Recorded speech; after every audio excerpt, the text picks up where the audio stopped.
ادھر اور امیجن کریں اگر کوئی بندہ یہ کریک کر لیتا ہے اس سائنس کو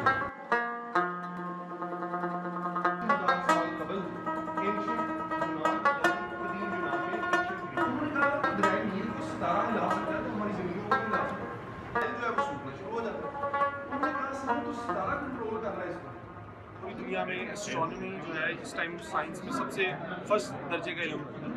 اسی وجہ سے پوری دنیا میں سائنس میں اور خاص طور پہ اسٹرانومی میں لوگوں کا بہت زیادہ انٹرسٹ ڈیولپ ہو رہا ہے. اس کے لیے بہت سارا ٹیکنالوجی وجود میں آ رہی ہے.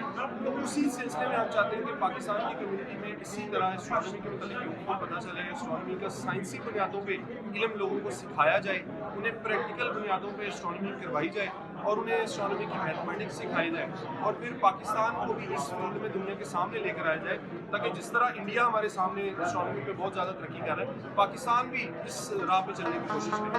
یہ ڈفرنس ایک ایگزامپل ہے ایجپشنز کی.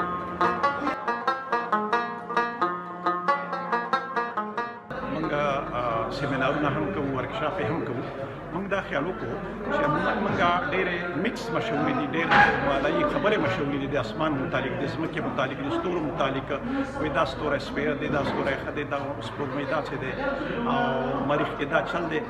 موږ وایي چې نن موږ دا سړی راوغواړو چې هغه موږ ته دا وښیي چې واقعي دا د ستورو علم, دا د سپوږمۍ, دا د لمر, دا د ټول کائنات دا علم شعوري څنګه شو, د وجود کې څنګه رالو, د په مخ باندې پرمختګ څنګه وشو او موجوده اوس کوم صورتحال دی.